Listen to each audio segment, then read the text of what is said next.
Yeah, everybody all over the world, put a smile on your face. Yeah, just for a few minutes we gon' talk about.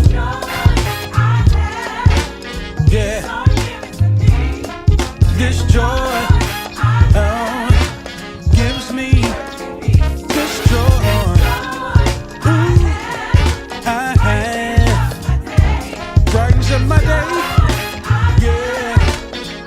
Yeah, we've been paid in joy. Come on in the room. It's gonna be live today.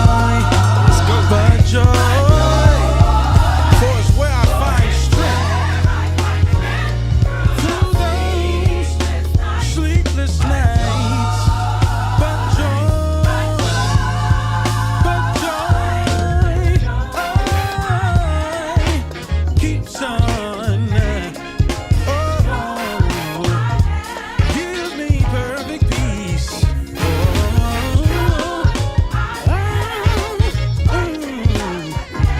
Brings in my day.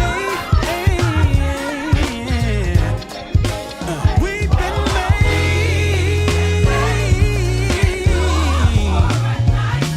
But joy, for it's where I find strength. Hey, but joy. If this is your testimony, I want you to say with us, I'm choosing joy. I want you to say to yourself, yeah, I still have joy. I'm choosing joy. I can make it. I'm still, I can make it.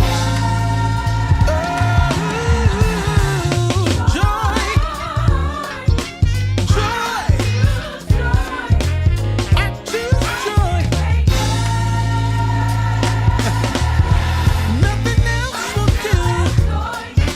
I choose Ladies joy. and gentlemen, it is another Thursday. And this is Between Sundays, the musician's voice. Not excluding pastors, not including ushers, not excluding trustees, deacons, members, and friends. We're truly glad to be in the house of the Lord one more again. That is a little Baptist Kojic kind of conversation there. This is your boy Keith Pelzer, the guy that we know for the Konvos, right? Have been pastor for over 12 years. I'm an everyday guy, musician, crazy husband, all of that stuff, down to earth, but saved, sanctified, and I am filled with the Holy Ghost. Amen.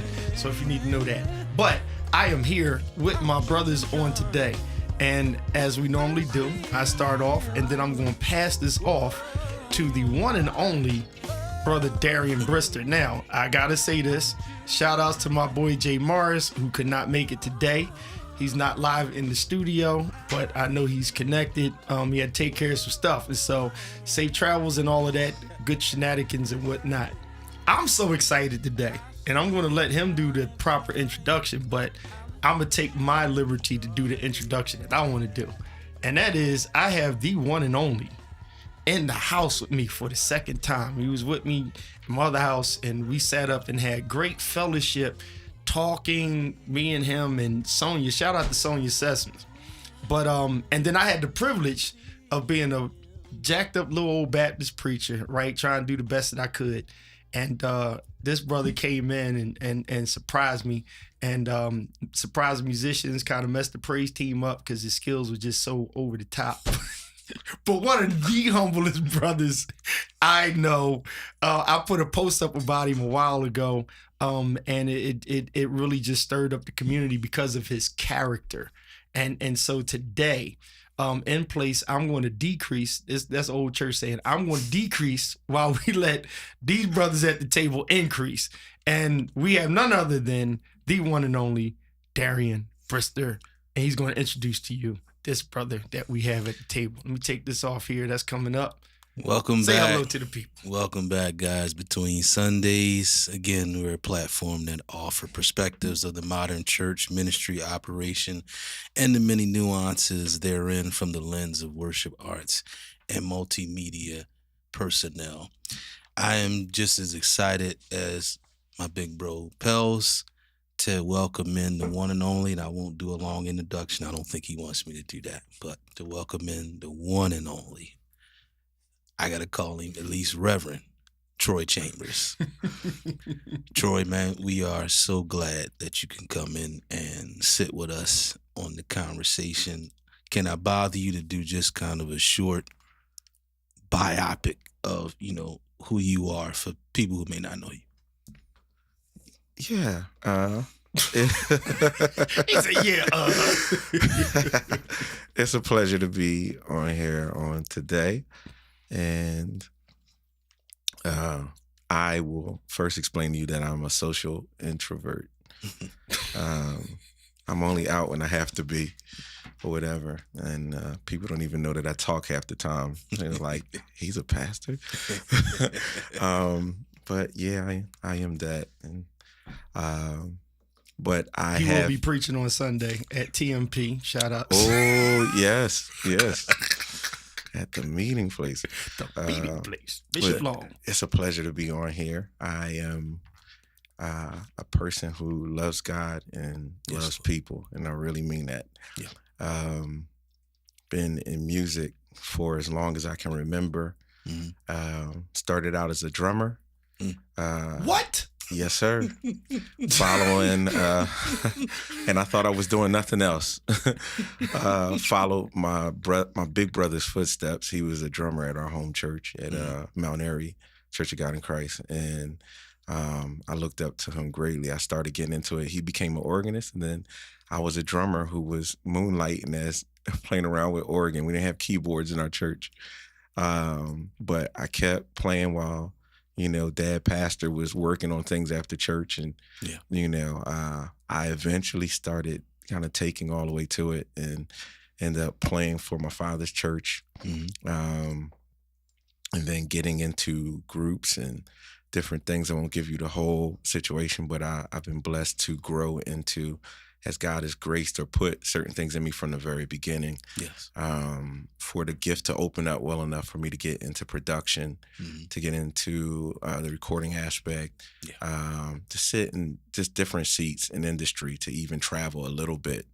And hopefully, and I'll say this, hopefully to actually release my own piece of work before this year is out. Awesome. I like it. I am also pastoring New Testament Church of Christ in West Philly.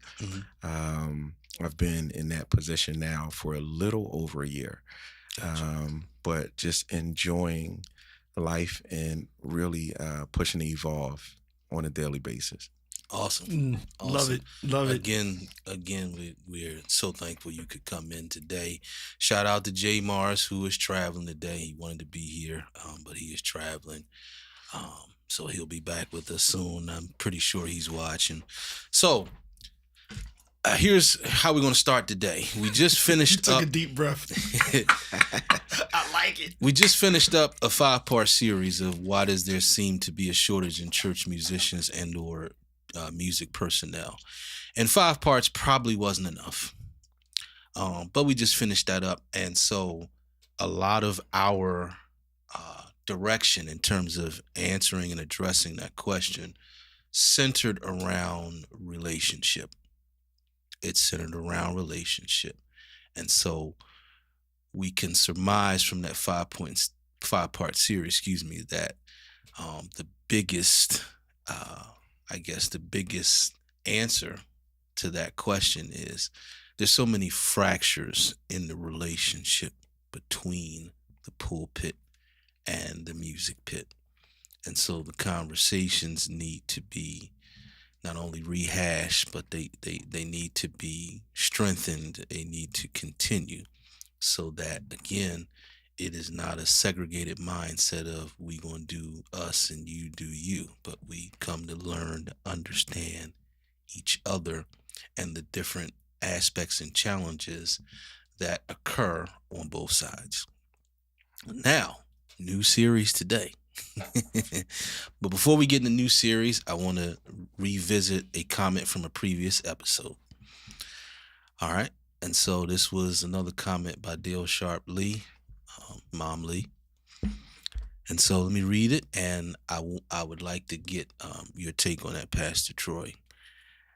So the comment was, my perception is church may be challenged with understanding the difference between how to recognize and utilize talent versus the belief that talent and tenure are the same.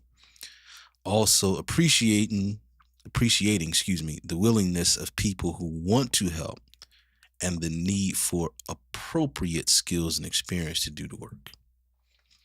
Pastor Troy, your thoughts? That statement is so loaded. Right. Wow. All right. So there definitely has been challenges in many churches as far as really knowing, I guess, where to start and really making sure that the music ministry is aligned to the lifeblood of the church. Yeah. One of the first things that I would say is, rather than just going to a place where you start picking for straws or just trying to find whatever piece you think is the first piece that you need, that it may be a good thing if there is ignorance to kind of take a beat, leave things as they are, function with the minimal that you need to function with, and start doing research. Do research to look at other churches that actually do things well, other churches that you may have relationships with. Contact that pastor and see if you can have conversation with the lead of their departments, see how their structure works. How is it structured? Who's leading? How much decision making is going on between the lead of that? How much control is still happening from the pastoral level? Just getting that and getting it from multiple churches. The great thing about research is if you ask enough questions to multiple entities, you will find eventually there starts to become a streamline of things that you can say, I've noticed that all of them share this. Yeah. All of them share this. All of them share this. Sir. And when you start finding the common stream, it will allow you to actually become more informed on dealing with what you need. And I feel like if you really want to go for getting an understanding, you go for that stream and you really go for figuring out what the entire structure looks for. So, or is how the entire structure is built. So you may be able to, even dealing with those people, get into their network, which people that are quality, they hang with quality people usually. Absolutely. They don't deal with nonsense. So it will allow you to talk to people that are already active in other ministries, and they be able to make referrals and give you insight that you wouldn't have on your own or just going willy-nilly. And that will allow for you to now get maybe some catered pieces. Maybe get the one anchor piece that can actually unlock everything that you're ignorant about. And then be open to what happens in any relationship. Relationship is not just about me telling you what I want for here. It's about me learning you and getting an understanding of what you know, what perspective you have on this. What do you think about this? What do you see when you look at what's going on here? What are your views? Yes, sir. We can have a conversation where I can listen to you and I can also talk to you, and we can come to some type of agreement that will allow for us to build something meaningful. Absolutely. So a few things. Oh, yes, sir. Last thing. You said something about talent and tenure. Yes. That's always a challenge because people sometimes confuse good attendance with faithfulness. There you go. There we go. Showing up every day doesn't mean that you deserve to be in a slot or that you are the person to be there. Having the longest time frame in doesn't mean it. You can be in something for a long time and be dead in the water. I believe that because we are the church, we need to follow one of the books that is a little rough around the edges when it talks, but I like James's book because he talks to the original children and he doesn't hold punches. One of the things he said is that we should really practice to speak the truth in love. Yeah. Of course, the motive is we are speaking it in love. It doesn't mean that you become passive. Yeah. Love actually has many faces. Encouragement. It has instruction. Yeah. It even has correction. It even has rebuke. Yeah. We need to utilize the entire love language and have the motivation to stay within that vein, but we need to be really truthful and honest about what works and what doesn't. Have hard conversations. Yeah. So we can allow somebody or allow people to know when certain things aren't working. Yeah. And sometimes that means you may feel funny because you've been used to this all of this time. Yeah. But if we need to move forward, then we're going to feel uncomfortable for a little bit. Absolutely. But I'd rather feel uncomfortable and bump our heads a bit till we grow than to stay comfortable and frustrated. Yes, sir. Let me add this quick cliche, if you want to call it. The biggest problem with how we've always done it is when it becomes how you will always do it. Quick shout outs to some people watching. Kev Hammond. You just gonna leave that in? Kev Hammond, James Burroughs Jr., Jared Douglas, Lewis Scott, Pastor William J. Scott III, Shannon Crafton, Arthur Marks Jr., Eric Charles, Joe Moore, John, Danny Birkhouse, Nate Jones. Thank you guys for tuning in. Thank you so much for tuning in. Pels, any thoughts? You don't even need me in this conversation today. Come on, big I mean, ladies and gentlemen, no, Troy has unpacked it, and he jumped. So Darren, you and I know he jumped right on tenure because we were talking about it early. But I like what James McCleary said. You know, he said, "Snap." He's repeating Troy. Attendance doesn't mean faithfulness, right? Only thing I got on that is I've been in church all my life. Church wasn't going to me is always a statement that I make. And I say that to open up the room for understanding of that attendance doesn't mean faithfulness, right? We equate it with it. And so for me to say, I've been doing this all the time, I'm literally throwing an equality in the room for teaching to say, yeah, and I've been in the pews with people for these amount of years, but I watched the growth change, right? And so it also leans into, one of the hardest things we don't like to talk about, about how many people have preached in the name of Jesus. They've baptized, they've, done work in his name, and you'll get to this, depart from me, I know ye not. Yeah. So it really has to deal with, coming to the knowledge of something like this statement that attendance doesn't mean faithfulness, because when you really look at that, and we're talking musicians here, there are musicians that have gotten from being known off for their talent to understanding the value of the life of the tenure. So the tenure is kind of like the dash at the funeral, right? Because at that funeral, your talent, it can live on, but your talent has stopped. Yeah. What is in the tenure, right? Because that's the stuff that actually transfers. Because the talent is always going to try to outdo you. Yeah. But the value in your tenure is not going to be trying to be outdoing that person. Yeah. It's picking off.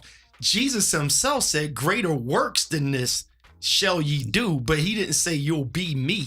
Exactly. Right? Exactly. Be Christ, like you're not going to be me. You can't die on the cross like me, but you are to die daily. Yes. And so therefore the tenure and the significance of why he showed up matters more than the talent itself. Yeah. And so when anybody in ministry, specifically pulling back down to musicians, when we get that mindset and we call it ministry, the musician normally will defend themselves on this is ministry. Yeah. Understand what it means to you, so that when you give that talent, when your tenureship is starting to be noticed or whatever, you'll understand that they actually do go in together. Yeah. But you got to have integrity and value in it. You have to show. So absolutely. Can I go for it, sir? Qualify the statement too? When I say that good attendance and faithfulness don't equate as the same thing. Showing up to a place doesn't require anything but for you to show up. It's another thing to be completely interlocked into what's going on. Yeah. And really figuring out on a daily basis what you have the ability to contribute to it and being active about that. That actually shows fruit. You can't expect to lock in a position or to hold a position because of the time that you've been there and you've not shown fruit. Even for preachers, there's preachers that get upset because, you know, they've been in their church for a long time and they've held their pastor's briefcase. But then there's somebody else who is literally doing ministry and they're not waiting for the opportunity to do X, Y, and Z at the main stage or whatever. And your pastor will recognize that. And it's like, how did they get opportunities ahead of me to do X, Y, and Z? And you're like, I've been here all this time. He hasn't been recognizing my anointing and I served him faithfully. You're like, no, you actually did what somebody else could do that doesn't have this title. Right. Or whatever. You haven't proven anything. Like, even for mentorship, the amazing thing about healthy mentorship is, I believe, not that we're talking about mentorship, but it lines up to this topic. What makes good mentorship is not you taking somebody and turning them into anything. Like, you can't ask me for a position and ask me to make you equipped for it. Like, say that again, sir. You can't ask me to hold a position that you want and then hold me accountable to make you equipped for it. Like, you have to come with your own steam. If you come with your own steam and you're going in the wrong direction, I can at least readjust or re-guide.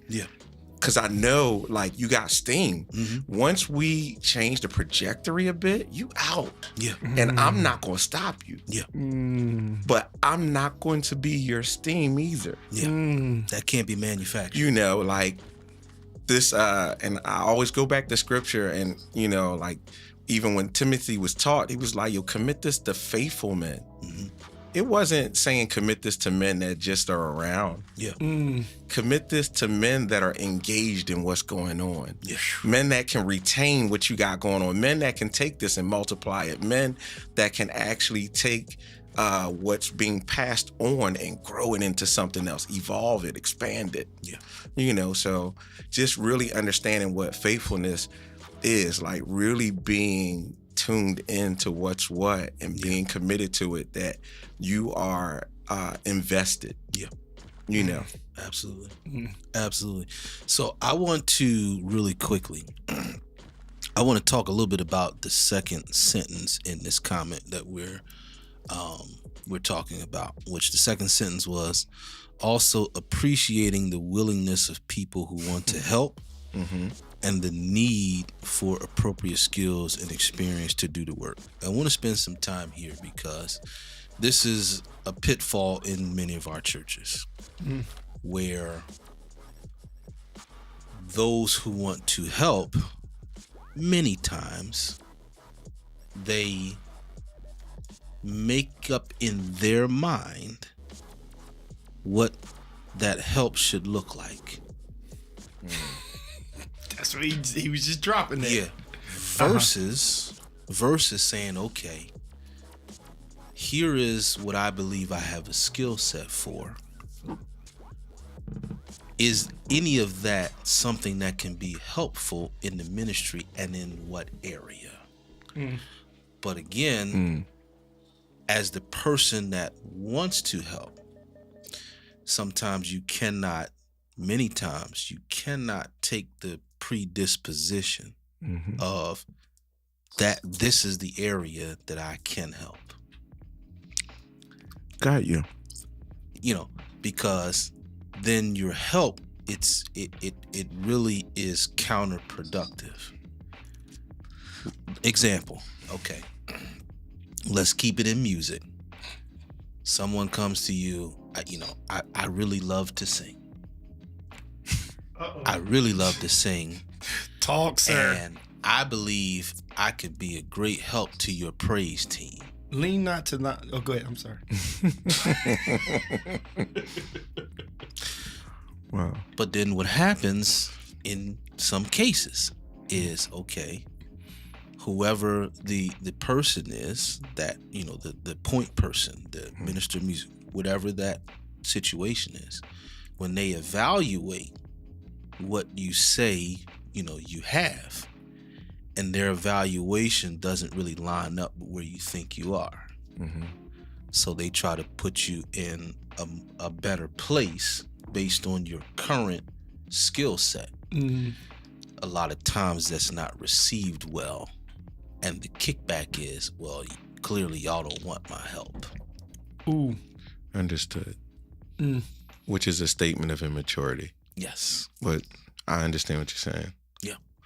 So the appreciating the willingness to help, obviously that's a leadership quality. But from the fellowship side, be careful not to presuppose, that the way you believe you can help best is actually the best position for you based on that ministry. Mm. Mm. Understood. Yeah. One of the things that I read about being a good leader, and it was a quote, but I read it inside of a book. I can't remember to tell you exactly who originated it, but it said good leadership would require for you to be able to celebrate people's strengths and organize their weaknesses. Yes, sir. Celebrate strengths and Yes, organize weaknesses. To pay enough attention to people and to figure out what they're strong in, even if it's raw, like to be able to pay attention and to identify where possible strengths and strengths are, and to organize weaknesses, meaning don't put people in places where they will fail. Absolutely. And just for people, I mean, I won't reiterate what you said. I mean, it's self-explanatory. You have to be sober enough that if you're going to assist a larger cause, that even though you think you, in your mind, automatically, you have the ability to contribute in this area or that area, you have to be sober enough to submit to what's going on. Do you know you could actually be equipped and they not see it at the time, but it will be realized at a later point? The truth is, I believe that God still opens doors in a way that if you're really called to something, he will set a stage that no one can feel the center point except you at the point that it happens. Amen. Yes, sir. It's how I got to where I got. I never, in music, I never, tried to get with certain people to get in certain slots or to push or whatever. God would create opportunities. I still believe scripture, call me crazy, but your developed gift still does make room for you. It actually shows up for you in ways that you're not even trying to show yourself up, but it will show up. And then people will find out, so you want to submit to that process. And you also want to think this, because I don't even want to just be one track. We want to make this kind of open. There's some times where you'll be gifted for a thing and the door will be closed where you are. I need you to understand that there is a possibility that the door in that place is not supposed to be open to you, even though you're equipped to help in that area. Sir. Yes, sir. And you want to be sober in mindset because this world is large. And God may be closing certain doors to allow you to not waste time in areas that would take away from the door that he wants you to go into. Absolutely. There's times where people have had doors closed in ministry settings and not even realizing that what they were able to do for their ministry, they're supposed to do it at a different or even a larger platform. Yeah. Submit to what's being said, whether it works, whether the room works or not. Mm-hmm. You know, you're not, if you know you're equipped for something, but space is not being made for you in that area, you know, be okay. Be okay. Just know that there's a room that belongs to you, or there's a space, there's a time that belongs to you. And when you get to it, there's nobody that can take it. There you go. So I just wanted to put that in perspective too, because I've experienced that, even being equipped and still not being allowed to serve in the capacity that I'm equipped. But it wasn't for me to serve that way there. Absolutely. And because Pels, I'm coming your way. Go ahead. But trusting the designer, not trying to design it yourself. Pels. So it's interesting because this is why I love being in the room with you guys, especially with Troy, and perspectives, right? The thing that stood out is I knew even in pastoring, and I think Troy and I, we both can identify in our own separate ways about, you know, being a preacher's kid, right? And then being the expected one to do certain things that you can do, but understanding that there's not a door for me to go through here. Like my leadership is to hang in the lobby, right? And it's not for me to go through any of these doors. God's taking me to another place, and the door, right, is something different. My divine door is something different, right?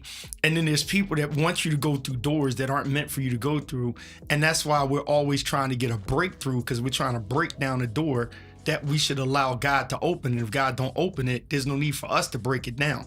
Even in Acts chapter 16, you know, they didn't do a jailbreak. Like we've preached on and call it a jailbreak. They didn't break out. God broke the things for them. So we have this mentality that we got to break down doors. We got to push through it. We got to get people to help us bust through a door. And, oh, God has helped me bust down. No, God will open the door. You know, it's like when we say, who opens doors that I can't see? Jesus will. Well, we sing it. Do we believe what we sing some of the times? You know, not getting theological with the song, but do we believe that? So when I really think about what is meant for us, do we have the patience to grow? All of these musicians that I just champion and I love, shout out to all of you guys and girls, like in the music that have a relationship with me. In my church on 5th and Venango, I've had the greatest people come through there. From a Brian Moore to a John Roberts to, I give him credit, Andre Harris, Troy Chambers, Paris, you know, Darian, all of these different people come through. Not even knowing Ray can play keys because he was a bass player. And then one day, then we see him on stage, he's playing a guitar and singing. And we like, dude, you know, Lenny Mobley. I can just name so many people. And Trevion, you know, who served, right? When you think about all of that stuff, these people that I've experienced, shout out to Jers as well, CJ, all these people, too many to name, but I've noticed something that the consistency of, it's not about where I'm at, it's about who I am. And when we deal with the who I am, whether it's a small gathering or on the stage, I am the same person regardless, right? I'm consistent. And when we understand that consistency, that can only come with our relationship with Christ. If not, we're building ourselves around people. And I love what you said, which I said, we end up trying to make us somebody that God didn't call us to be. You know, so it's what I want to do. And that leans into your own understanding on what I want to do. People are intrigued with certain musicians. And they say, I want to do that. Now, you can try it, but somewhere along the way, and I'll say this and get off the screen, it's the Keith Pelzer word. My biggest problem with people of the faith or in the faith is those who are the enablers. And what I mean by that is you stand on the team that's hurting people rather than helping people. And a lot of times pastors are left out being the bad guy because you're telling people the truth, and the truth is always going to be attacked. Yeah. Right? Yeah. The truth is always going to be attacked. My two verses I told y'all, John 3, John 4, you deal with Jesus, you deal with the woman at the well, you deal with Nicodemus. This is truth. You get the word truth in there. You get, let me break down, unless the man is born of water and the spirit shall not enter the kingdom of God. You get truth in there. When you get truth in there, everything, when they left from Jesus, the attack comes with the truth. Yeah. Let me stop there before we get in trouble. No problem. All right. We are about to unwrap or unpack a brand new series. Let me shout out some more watchers. John A. Burnett II, Francis Cartwright, Ebony Greer Green, Dave Caldwell, Andre Brinson, Gerald Shannon Jr., Quentin Showell, Gennaro Austin, Fatima Burke, Rob Brickhouse, William Blagman. Thank you guys for tuning in. Today we start red flags. On today. All right. So now we got to set this up. All right. Because the construct of this phrase, red flags, obviously Send red flags. the construct of what we think of is warning signs in the early part of a journey, a relationship, or something like that. Warning signs that may tell of what's to come. That may tell of what's to come. All right. Now, as we go into this series, I do want everybody to keep in mind that what may be red flags, or what may seem like a red flag to some, may not seem like a red flag to others, based off of your research and what you are ultimately looking for in regards to the connection and relationship that you may be considering establishing. All right. And obviously relationship connection, we're talking about, musician or, key music personnel with church. All right. So what we want to use as a launch pad, I wrote a small role play dialogue of what I think many of us have encountered in the initial conversation between, let's say, pastor and the musical candidate. All right. Now, Pastor Troy and I, we're going to do some dialogue, but I want to read this first line and give a few disclaimers. All right. Because this is not a long dialogue. So many of you will probably say, okay, there is some information missing, which you would be absolutely accurate. But again, it is kind of doing a reiteration or a replay of the conversation that we normally encounter, which we normally encounter conversations that don't have all the information. So this first dialogue from the pastor side, we're looking for a lead organist, keyboardist to help lead and manage our music department. We have a few key people within the music department that we've been leaning on and will be able to aid and support you. Person so-and-so, referral, connected us with you. Does this sound like something that you would be interested in considering? All right. Now, some key words there. Some key words is lead and manage. So lead and manage, we would have to qualify that as not someone that the church is only looking for to play. Since those were the words that was thrown out. Playing would not be the only ask or description of what they're looking for. All right.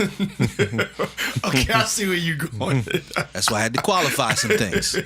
Had to qualify some things. So let's keep in mind that before we go go deeper into this. Again, it's a role playing dialogue. So the lead and manage aspect, and then same sentence, music department. Okay, I grew up in the era where I grew up in the Baptist church era where it was common that the choir presidents hired the musicians. And so you would look in the Baptist church 30 years ago, and when you look at the musician schedule, you would see a different musician every Sunday. Or you would see multiple musicians. Right. That was kind of the climate, at least in this geographical area.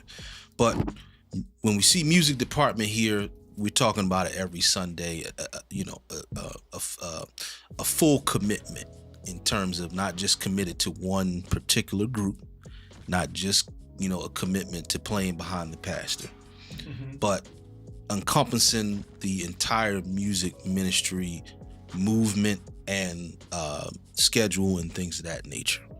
So I just wanted to qualify those two as we launch this series with this dialogue. All right. Pastor Troy, you ready? I think so. I never had it before. He said, Be like, do I read into the teleprompter? Look, Fatima, I love her. Look, she said, Fatima, she said... and that's, of course, that's me What's telling up, my sis? age as well when I talk about that era, but it is what it is. So Pastor Troy is he's gonna do the dialogue from the pastor, let's say interviewing the musical candidate. I'm going to be the musical candidate. So am I reading the first line you just went through? Yes. Okay. All right. Cool. Just making sure. Yes, sir. Okay. So we're looking for a lead organist, keyboardist, even to help lead and manage our music department. We have a few key people within the music department that we've been leaning on and will be able to aid and support you. I didn't want to put a name there. Okay. CD connected us with you, and does that sound like something that you may be interested in considering? Yes, it does. Okay, excellent. What is your availability in regards to Sundays and during the week? I was supposed to say. The week for rehearsals. I'm pretty wide open. You better correct this dialogue. Okay, great. How soon would you be able to start with us? As soon as possible, Pastor. Okay, awesome. Do you have any questions for me? I guess my only question is, can we agree to X amount of dollars per week? All right, now, that's the dialogue. Now, I don't know what you guys drew out of it. I'm going to put my first red flag. And again, this is not necessarily to suggest that, the musician is not a quality candidate. What I'm looking to outline is some things to pay attention to so that we're getting the necessary information up front. That's what I really want to do with this red flag series. It's raising our awareness in the process of identifying, the people that we are looking to establish a connection and relationship with, if we want to use the word covenant, on a musical standpoint. Identifying some things to say, okay, wait a minute, let's talk a little bit more detail in regards to that, so we get to know you a little bit better and you get to know us a little bit better. So Pastor Troy said, after I said, it sounds like something I'd be interested in considering, his question was, okay, what is your availability in regards to Sundays and during the week for rehearsals? My response was, I'm wide open. All right. For me, that raises an eyebrow. Here's why it raises an eyebrow. Again, I got to go back to the first comment and sentence of what Pastor said he was looking for. I'm looking for someone to lead and manage, or to help lead and manage our music department. Now, my eyes go up Because if someone is wide open in terms of availability, it would suggest to me that they're not doing much musically. And I'm a subscriber that those who have a skill set to be able to help in terms of leading and managing a music department, individuals with those skill sets rarely have wide open availability. They're rarely, kind of sitting at home fiddling their thumbs. That's just rarely the case when you have that type of skill set.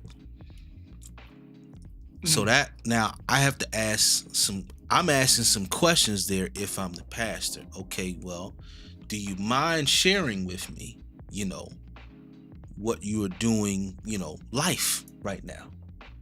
How are you making a living? What's kind of what else are you doing musically? Because the wide open, it leaves me to assume. When you say I'm wide open, it leads me to almost assume that you're not doing anything musically. And again, if you're not, that causes more questions for me. Pels. All right, so Darren, I'm gonna say this. I'm gonna get off so I don't throw you way off.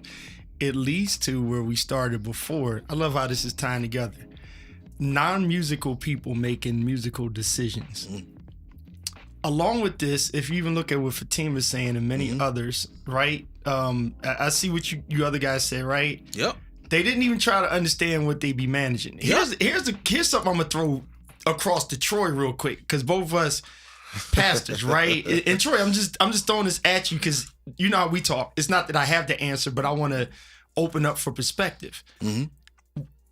What happens when the musician approaches us and we know that the only answer they're looking for is, can I have the job? Because I need to pay bills. And then as a pastor, you have to be responsible to the congregation and to the trustees or whoever that are linear, that's looking at what our sister's saying here. What would they be managing? What happens when you know that the talented person that's there, you need them in a sense, right? We can do you can do a 2-track, we know that, but for the sake of the people, you caught between a rock and a hard place. And to like what Darian's saying, you got the person that they're not even hearing what you actually need from them other than, can I show up and you pay me $300, $400, $500 and I leave out, I do the best that I can. What happens when we're in that position, especially we've been there to some extent. We chose to get a daytime job. We chose to figure out our finances, but they didn't. Like, what's the strength to just say, this ain't for you, and just let them walk? Well, I guess that depends on how invested. If the pastor is the person interviewing, it depends on how invested you are in pastoring. I don't believe that the call to pastor is the call to actually deal with people that sign up to your brand of ministry.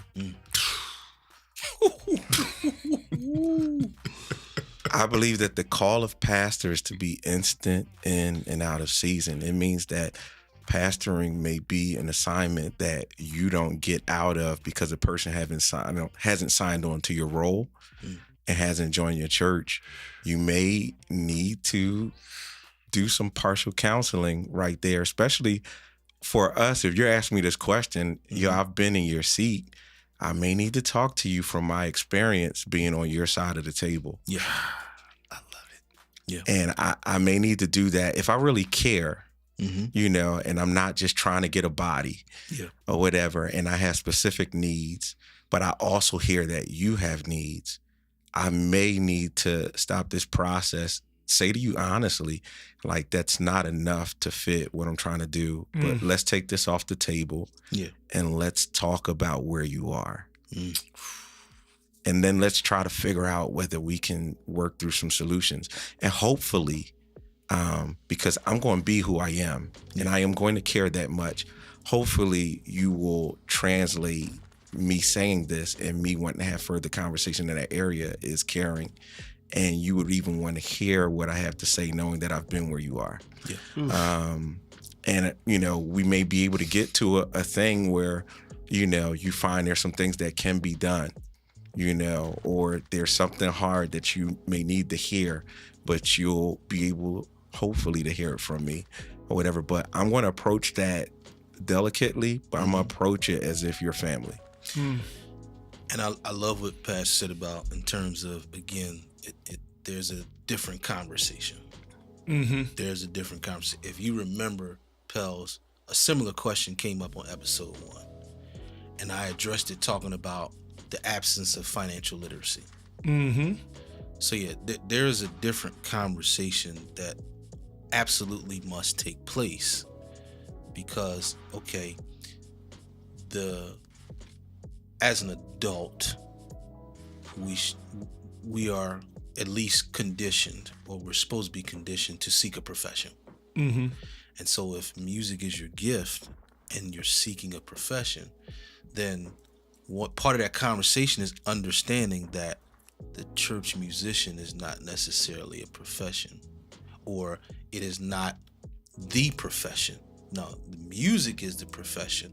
Don't limit it to just being a church musician. Like it. That's got to be part of the conversation, because it sounds like that would be the default mindset. That if we're looking at what we do as a profession, but it's like we really lean in very hard on the church in terms of nest egg, in terms of primary income source, then it would seem to me that person is limiting music only to church musician. And so part of the conversation, well, listen, let's dialogue about what else is a part of music as a profession. Right. So now we can open the lanes up in terms of financial literacy and actually, carving out a living musically, not just handcuffed to the church, but the church would be in addition to. You had something to add, Pastor Troy? I guess I'm looking at this, and I would say, like, red flags show up for different people, not just based on their experience, not based on their knowledge, and based on triggers and conversation, but it also is based off of past experiences. Absolutely. So, like, you showed, I'm looking at the dialogue. I know they can't see the dialogue that's going on, but even what shows up as a possible first red flag that you've markered, I've actually thought about people that may have had a red flag when a pastor first started talking. Inside the conversation, like, hey, we're looking to lead. This is it right here. Fatima says, what she said? On the flip side, asking the right questions as a musician will illuminate what you're walking into. Some pastors don't know the whole of what goes into the role themselves outside of their perceived need. Absolutely. True. So the pastor can be a non-musical person asking musical questions. True. Even in this dialogue that's created, and I appreciate it, it just gives, like, we didn't even go over this dialogue really before, but even looking at what he says, he's asking for an organist or keyboardist to help lead and manage. Now, I'm a very analytical person, so already, like, if I'm sitting in front of somebody and I'm hearing this, then you're like, hey, I need a 2-for job. Yeah. Is this a 2-for-1 job? Is this a, I need you to be an organist or a keyboardist, or I may need you to be both. And I also, in addition to being a musician that can handle this church's load, I need you to be able to lead and manage our music department. That's the first thing. Yeah. And that may not be an issue. That's not the place where I even said, but for someone else, that may be a flag for them, like, Absolutely. Oh, what you trying to get out of me? Absolutely. If I'm thinking objectively about people that have had experiences, past Absolutely. experience. Let's go to the next sentence. I have a few key people. Now, I can tell you, I have a few key people within the music department that we've been leaning on and will be able to aid you and support you. That may be a red flag. Yes. Because now you're telling me that you've already created my team. Now, for someone who's been experienced in a situation, you know, they may not jump at that. It may be a yellow flag. It may be a red flag for someone because of their past experience. Like, absolutely. The reason that I'm free is because I just left some foolishness. I just left a situation where they kept trying to make me cook my cake with other ingredients. Jay mentioned that he mentioned that last week. You know, and it's just like, you keep asking me to make, and you making me accountable. Yeah. But you're putting me with people that just can't do what I need done. Yeah. Or whatever. And you're like, make this work. Yeah. And I said, I'm a musician, not a magician. Yes, you know, so that may be a red flag. Like, absolutely. This stuff, it just shows up like wherever it does, you know. Absolutely. Absolutely. And I'm glad you brought that up because, again, when you look at and again, like Pastor Troy said, you guys can't see the conversation, but when you look at how short the responses is from the musical candidate, you know, that goes to Fatima's point where, okay, you're not asking a lot of questions, and the one question you had, money. So now you don't show much concern, not only for what the lead and manage means, you know, whether it's a two-for thing, but you're also not showing concern for, okay, all right, these key people, okay, tell me about them. Are we talking about you know, someone who, you know, is, I'm gonna offend somebody. Are we talking about somebody that's pulling your strings? We say key people. Oh, so but it goes back to getting a lot more information other than just what let me use your word, Pels, what the bag is. What the bag is. Because if you don't, then, you know, you're going to dig through that bag and you're going to find a few migraines. You got the bag. When you dig through it and open it up, you got migraines flying at you. Well, here's what Drew said. I agree with it wholeheartedly. Read job descriptions carefully. Very carefully. Read between the lines. I'm glad Drew said that. One job of the descriptions. Interesting. And I want to go back there, Pastor Troy. I want to go back there. Go for it. Because that goes back to what you talked about early in our today's episode in terms of research. You know, but I'm glad he brought that up. I've been blessed to have worked in customer service and sales support. You too. And one of the things I learned, particularly with sales support, I learned to not only hear what people are saying, but also what they're not saying. Let me repeat that. I've learned to hear what people are saying and what people are not saying. Well, because what I they're not see saying, Fatima's comment too. Yep. Because what they're not saying, you know, a lot of times you'll need to ask for clarity on that. Quick example, and I'm coming to you, Pels. All right. And forgive me, I'm a keyboard player, so I'm bringing up a keyboard instance. All right. You're an organist. Okay. a Hammondist. So during my time at Guitar Center in sales support, I get someone that walks in, all right, and they say, "I'm looking for what type of keyboards do you have?" So I take them to the keyboard room, and my question is, "Okay, what are you looking for it to do?" All right, I need some good piano sounds, obviously, some good roll sound. Oh, and I need something that's got a real good organ sound. I need something that's got a real good organ sound. You know, I need to hit organ when I do some wedding bands. Now, that's what they said to me. They have not mentioned where they want to spend. They have not even mentioned whether they were looking for a digital piano, a synth, a workstation. They haven't mentioned how many keys they want. They haven't mentioned any of that. And if they haven't, they probably won't until I ask them. So it's up to me to ask. That's what I mean by hearing what people say And what they don't say. and what they don't say. Pels, what you got? Hey, look, I'll admit, shout out to my wife and Andre Robinson, who is my trustee. We had some musicians, I love them all, that they had certain numbers, and because my not so great leadership in that area, because of my sensitivity to musicians, because I am a musician first, so I'm knowing the need, and my Christian thought is I'm helping a brother in need. So I know you're about to go back on the road and you're waiting on the call, and when that happens, you're out, because I can play the organ.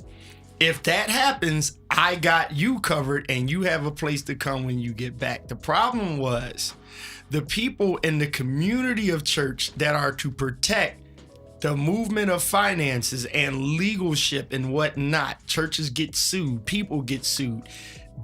I wasn't going to give nobody a job description. I'm going to take the you got me, I got you. Service starts at do what I know you can do. I'm a face with somebody else put in here. I'll throw that out there. Yes, let's be clear. Just because I can sing don't mean that this requires me to sing. Because then when I don't feel like singing, if we didn't talk about that, I don't feel like singing, and now you want to tax me because you said, oh, you act like you don't want to do. It's like, wait a minute. Ray could play the bass, but he could also jump on the organ. We didn't have a job description because the pay we had for the bass was different from the organ. So we knew accordingly when the organist didn't show up and Ray jumps on the organ, we gave him the organist check, right? But none of that was written down. My wife and Andre was like, dude, you gotta write this stuff out. I was fearful that it would cause people to draw away from me or make it complicated. But I learned in the long run, you do have to do that and you make it clear. Now, I was a musical church. I did my word. I was fine. But for other pastors that I know, they ran into the problem because I realized you can't do it like me. And I agree that the way I do it is not healthy for the whole. So yes, you do need to write it down. And I watched when I started having to utilize musicians that I didn't really know. That the safeguard was when a conflict came up, it is written. And putting that, I'm about to sneak a preach here. Putting the it is written out there saves the problem or gives us a pivot to come back to. Because if you want to argue what's written, you don't act until you come to an agreement on what is written. Absolutely. Right? And this is what we're missing, and we're not being clear. The way you help the community is to put it down, write it. And if we disagree with it, it's fine. You can negotiate it. But then once we agree, you act on what is written, and that builds for a better community. That's my little 2 cents. It also keeps you from freestyling. Talk, man. Go for it. It keeps you from like making assumptions about people or going past the boundaries of what you originally said. And if there's something new that needs to happen, it makes it that now we can have another conversation or go to the table, be intentional. I think responsibility is on both sides. You know, you want to be held accountable to let your word be bond and let there be something that you say that you read and understand, or, you know, there is some type of description that says exactly what this is. If the parameters change, let's have a conversation about that and, you know, let's talk and see how this can work or whatever. But it just makes sure that you don't take liberties of abuse. And let me throw this in here, because when we talk about job descriptions, and again, this goes back to research and homework. When we talk about job descriptions in this context, well, many times the pastor or the team that is holding this conversation, they have understood it for themselves that lead and manage is a job description. See, man, go. That's what they've told themselves. So they're like, okay, well, you need more details than lead and manage. Well, yes. Manage There you go. Yes, I need more details. And again, I believe it's just from the perspective of Sunday morning. It's from the perspective of Sunday morning. It's just like, listen, make sure in the spots that need music, we got music. Understood. well, look, Darren. Yep. Jersey. So before, shout out to brother Jersey Mason. We was rocking with Jersey since the early Flowetry days, right? Yeah. Jer was like the percussionist in the cut, like people like him and Aaron Draper. Now they're two different people. They'll hold certain positions that are likened, but they're two distinctive people. One thing I'm gonna say about Jersey is Jersey handles a certain level from his secular working with the music industry. His serve that he bought to my church, it was like, he's like, look, I'll take this pay with the drummer. It's like, nah. And I told the trustees, like, look, we're going to do a little bit more, because I'm like, he's offering something where I never had to worry about anything. Like, just like Sonia and Juan did when they came in on the team. Yeah. I never was concerned about, I walked in the church, music's handled.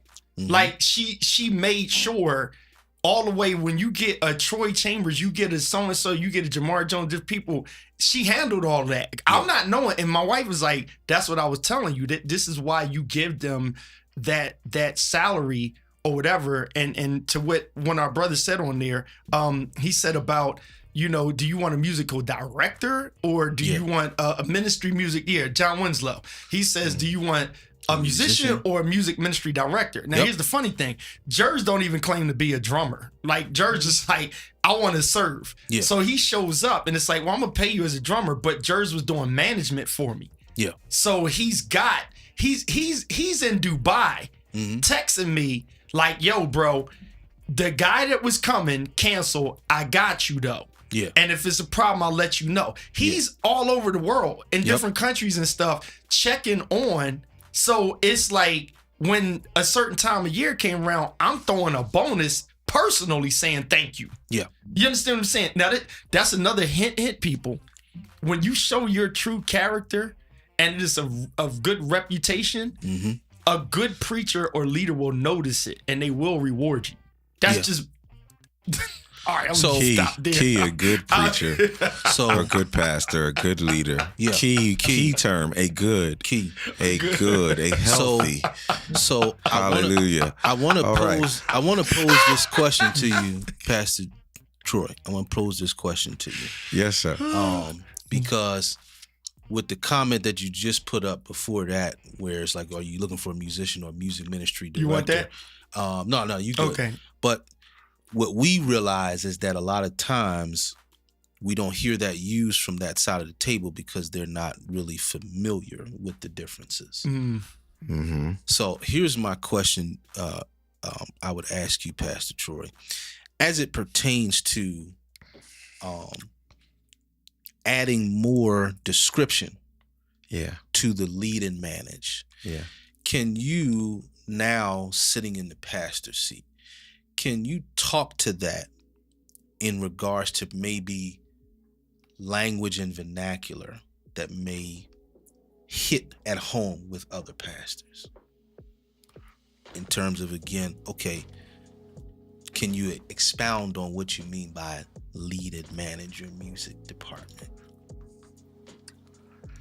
You're asking me to expound on what that means to me to lead and manage? Yeah, and I guess try and give it terminology that maybe is a little more, hits a little bit more home with, the person that's not musical. I think that lead and manage is not a bad sentence. I believe it is a general statement that can be an opener. If it gets left by itself, then it either says one or two things. You don't plan on telling me what I'm about to walk into, or you really don't have a clue on what I'm about to walk into, but you're trying to sound like you understand what you're asking me for. Or, and I want you to continue your thought. Don't make me spit this coffee up.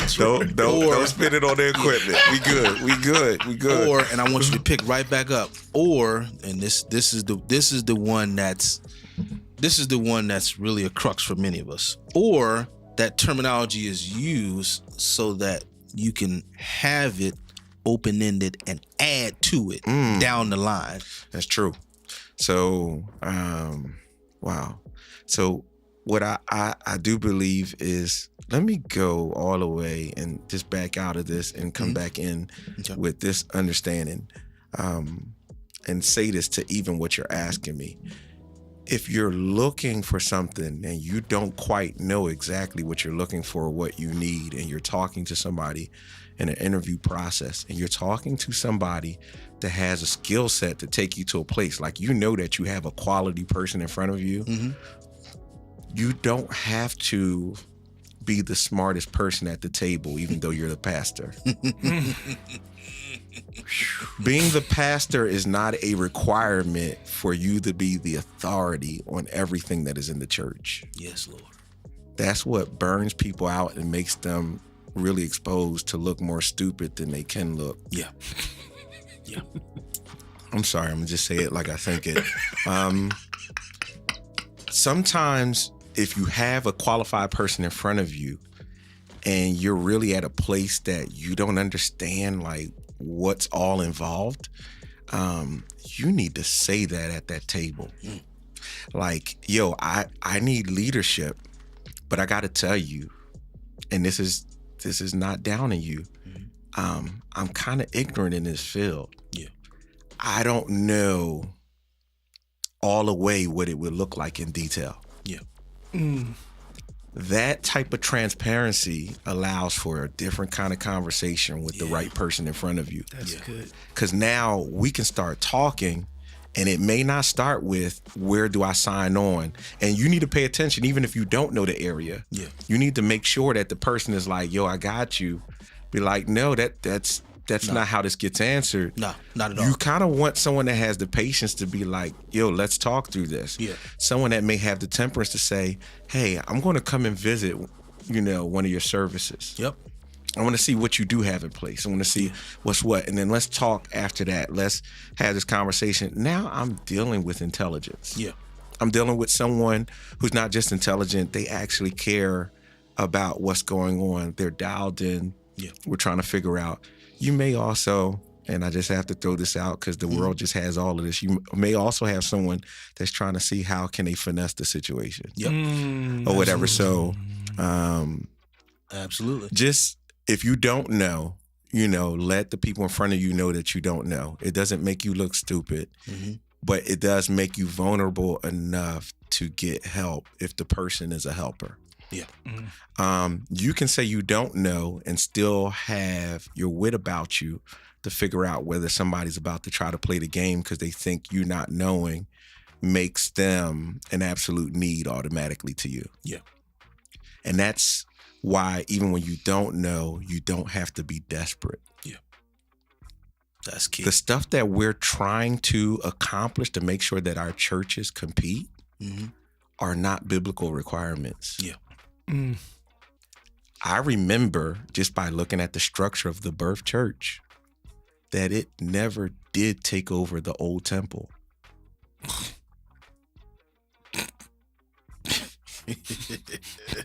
The building's not the requirement.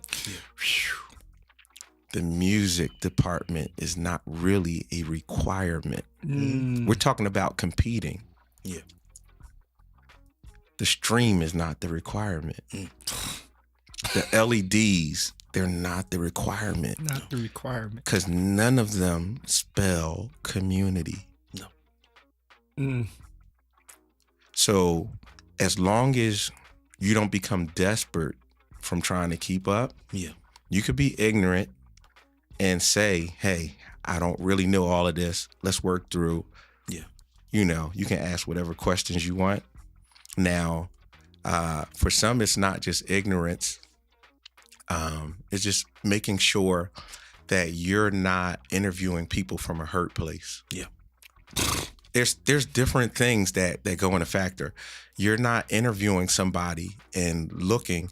There's certain leadership, and I'm glad I sit in this seat. There's certain leadership that, because of their past experiences with, or bad experiences with previous musicians, Mm-hmm.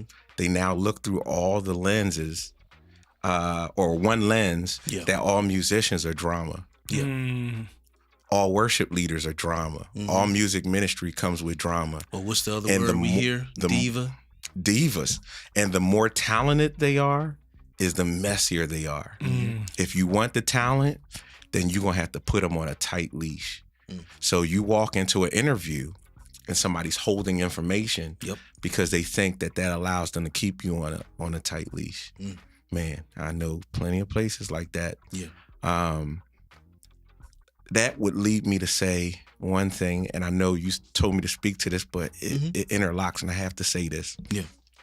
If you want discernment about who you're dealing with, who you're talking to, the first thing you have to do is beyond even just asking God for discernment. You're going to have to be willing to do the work on yourself. Yeah. Because discernment comes to people who are willing to be sober about who they are themselves. Oh yes. Nice. Oh yes. If you do self-introspection, Mhm. or you do that self-look, Yeah. self-checking, self-correcting, Mhm. you do the work to make sure that you are in a healthy place mentally. Yeah. It will actually help you to better communicate what's needed. Yeah. To better discern who's in front of you, to better know the difference between someone else who may have been hurt Yeah. or someone else who's manipulative, because they both look the same. Absolutely. And Absolutely. you need to be healed in order for your lens to be correct, for you to see who you're talking to. There you go.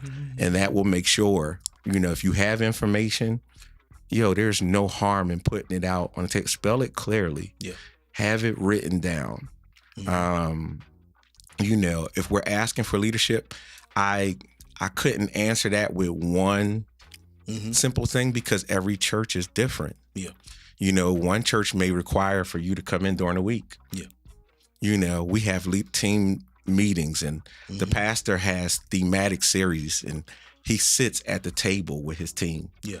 And he's like, yo, this is where we're going to be for the next 4 weeks. Mhm. Now, if you're in my system, and I've been in an environment like this, I need you to select music that actually supports this theme. Mhm.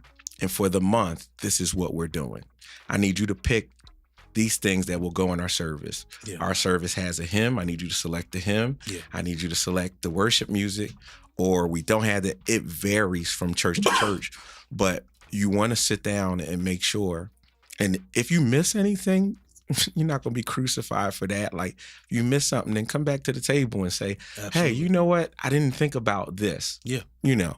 So it just varies from place to place. You may be in another place and they say, hey, we just need you, to manage 10 minutes of worship. And they may just be describing to you, but they can write that thing out. Yeah. Hey, this is the amount of rehearsal times that we have figured that Mhm. work, but I'm putting you in charge to make sure that works, or if you Yeah. need to alter, you need to alter. But all we need is for 10 minutes of worship to cover X, Y, and Z. And, to be very clear about that. And then on the other end of the table, whoever is being interviewed, if they're seriously looking at that, you need to come open, listening to what's being relayed as far as what leadership is needed. Yeah. How many people are you managing? Are you just managing the singers and the MD is managing the musicians? Yeah. Or are you over both groups? Yeah. Because you may end up being someone who's not a musician but has to manage the musicians and singers. Or, Absolutely. so it just varies. But Mm-hmm. just making sure that you iron all that out as much as possible. Iron Listen, all of that as much so as possible. Go ahead, Pels. Darren, I'm gonna set this up, and y'all can take this, and Darren, you can take this and push it to another episode. I'm gonna address the 300-pound gorilla in the room and say something like this, because we got the right people at the table in the Konvo's lounge. Keith Pelz's analogy, I like to use analogies a lot of times. And what we're seeing here, I'm hearing the word interview.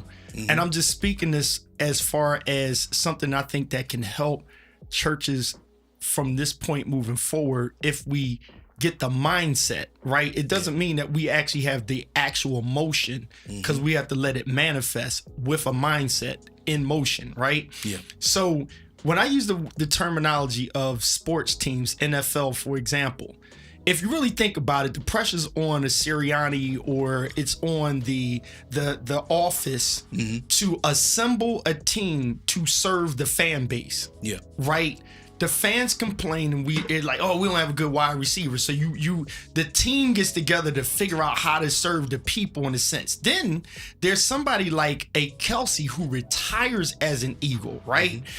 You have certain people that says, I want to go into that team. Allen Iverson was a Sixers all the way, right? His career ends on being a Sixer. Now, I'm going to shift this to church mindset.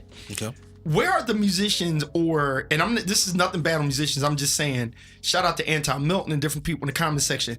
When do we get to the mindset that the talented goes to a place of trusted tenureship to say, God sent me here? Or we're praying, Lord, where do you want me to go? Not just be interviewed. Right? Hear that real quick. So the interview process, if you think of corporateness, you can interview for a job that you want the job to work right while you're there, but you're clear on, hey, I have my own business. My wife told her new company boss, listen, I just want to be clear. I have my own company.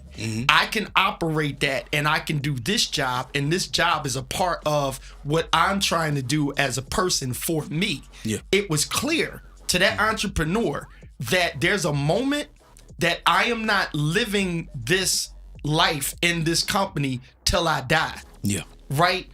Retirement is an end of it if that gets to it, but I may be out sooner. I think that we don't have a healthiness of clarity of the traveling through. I'm here for a moment. I think it'll lift the leaders and it'll actually mend the relationship between if we're more clear on it with the documentation, with the job description, because some pastors need to grow from a good relationship with a musician that says, I'm actually here because I love your teaching and preaching. Me being here for your preaching and teaching comes with this talent that I have, comes with the relationship that I have. So if you get me in here, I am going to bring in a Spanky McGurdy. I'm going to bring in a Trey. I'm going to bring in, a Daryl. I'm going to bring in so-and-so because that's my community. And then you kind of get those benefits. But the core of it is the relationship of I'm here for serving. I'm here for leadership. And yes, I'm worthy of my hire. I think we leave that out of the equation, not here, but in general, we leave that out of the equation. So me right now, until God gives me that next step, I'm choosy about where I serve. And people know when I come into the building, they already know who I am and they're not intimidated.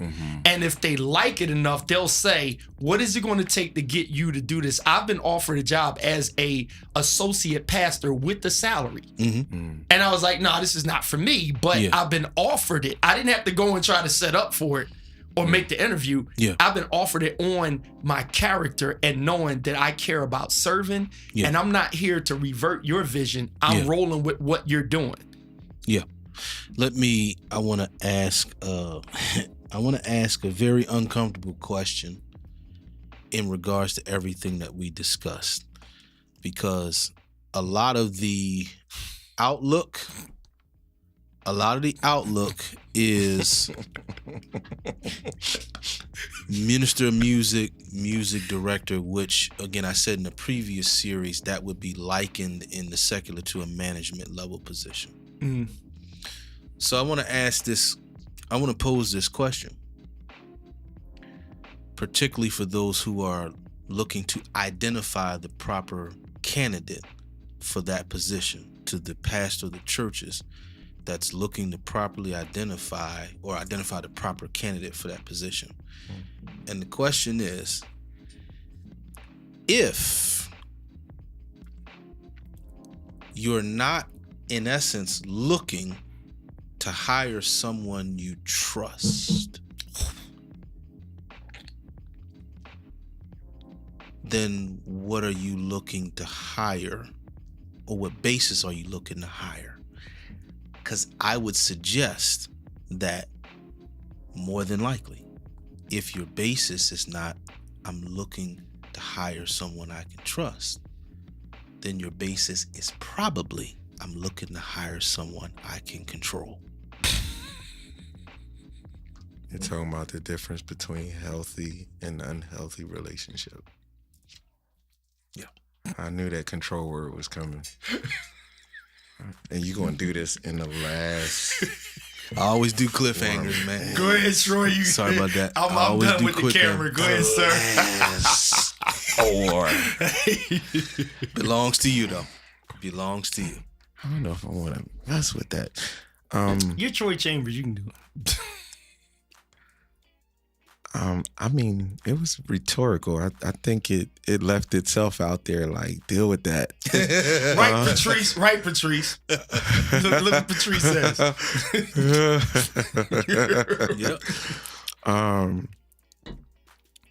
I want to, I guess, touch that and touch with even in what Keith was talking about. Mm-hmm. The thing that he describes, it does exist, and I thank God that it exists. I will also say that in my music community, it's a rarity. Sometimes leadership, and I'll get back on the pastor side, even though I've been a musician longer. Mm-hmm. I've also been a PK. I've been around this for a minute. Sometimes pastors almost have to be just at the interview process because we're dealing with a pool of musicians that have equated church just to being a job situation. Yeah. And it's like, I don't want to be in beyond that. Yeah. I don't, so that creates that environment where, everything is interview, everything is, hey, we want to see if you meet these qualifications and blah, blah, blah. And there's no absolute, so I won't hang up an absolute. Yeah. I will also say, and I have to say this on the behalf of musicians, because I like speaking for both sides. Yeah. There are also people that will get you to that table, and they will give what I call pimp language. Like they'll start saying, we want people that you're just not a hireling or a harlot. We want you to be ministry minded. But everything else in your language actually sounds like you want me to treat this like a profession. Yep. You want me to show up on time. You want me to get dressed properly. You want me to learn the material that applies to your church. You want me to work well with others. You want me to align. You want me to sit through your sermon. If we're doing 2 services, you want me to sit through the same sermon, or just for dependent. But at the end of the day, you don't want me to require anything of you. John Maxwell said it well. So you're telling me you want me to be professional in all areas, but be ministry minded when it comes to my expectations. So you can treat me like an employee, and I need to treat you like my pastor. Make that make sense.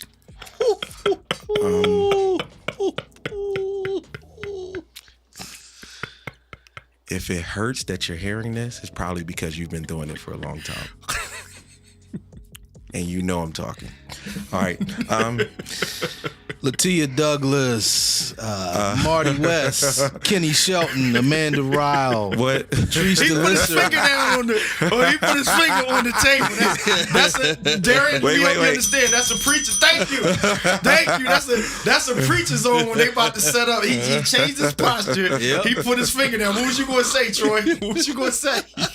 I'm gonna behave myself. Okay, all I'm right. gonna Go behave ahead, Darian. myself. Drew from Philly, John Winslow. Thanks for tuning in. Terrence Leaks, Francis Cartwright, Al Dupree, Carnell A. Smith Jr., Aaron Frazier, Gilbert Ham Jr., Gwendolyn Moore, Anton Milton, Carol Scott, Pastor Tory Young, Mike Burno, Andre Cartwright, Michael Hall. Cartwright. Thank you all for tuning in. Please like the Facebook page. Please share. Man Eugene, Man Roberts, Gene.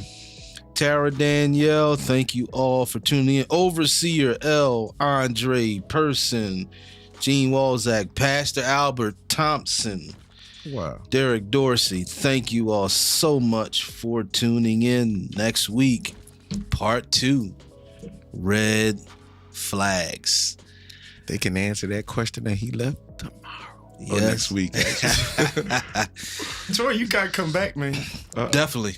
Absolutely. You got to come back, man. Like, Definitely. Just straight up, Definitely. So, We know. between Sundays, I'm D. Brister. Again, thank you, Pastor Troy, for joining us. A pleasure. Reverend Juice, take us away. Let's get out of here. Damn. Yo, the keyboard player in this joint was actually dope, man. The boy, whoever the boy was on the keys and stuff, just. So you should check this dude out. You should practice a little bit more and learn some of these Yeah, skills and stuff. The boys, though, he had some mean chords at the end. You know what I'm saying? I'm like, you almost there. You almost as good as him. You almost as good as that guy, man.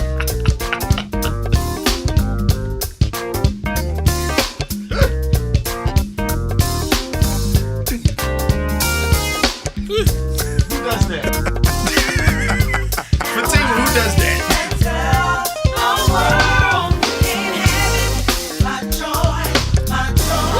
That Jay? Jay Brink. Bass. Yeah. Reside.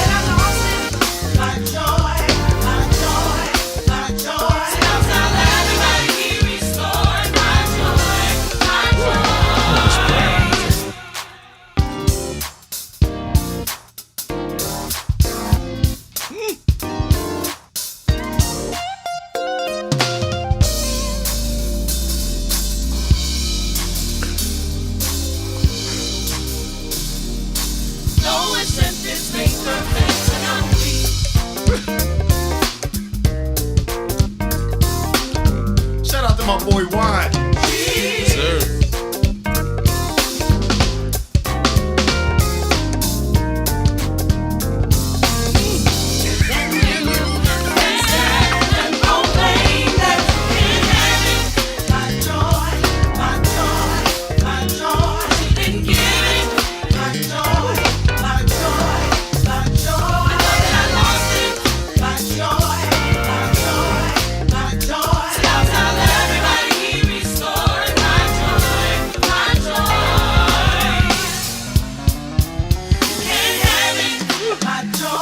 Little go-go in there. Fatima. I love you. Oh my goodness. Just got to put an M there instead of an N. Put it in. Don't send it to chambers. Listen, y'all. The skills.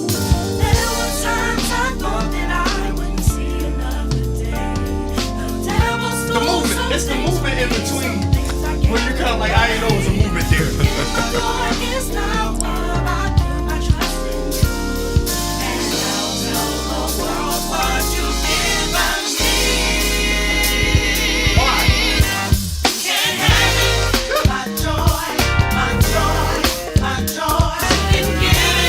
My joy.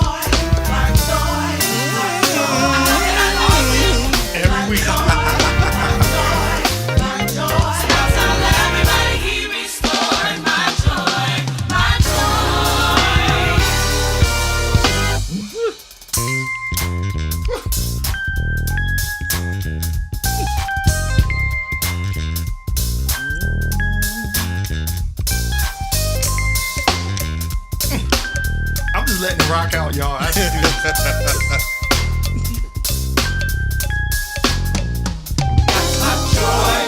Brick House.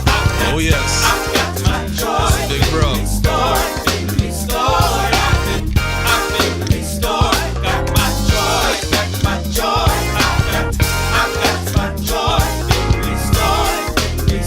Man, production on this.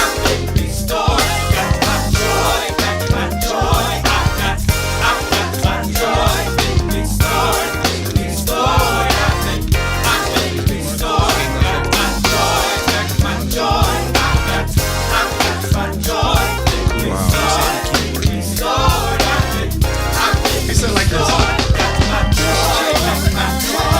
Yes, sir.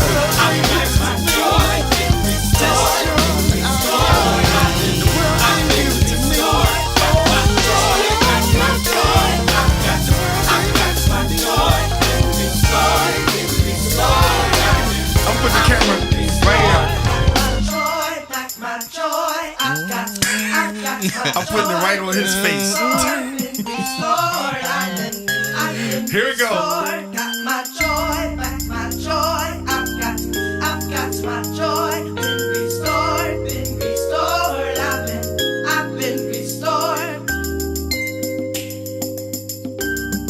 I was sheltered as a child. Please explain that ignorance right there. My God. Listen.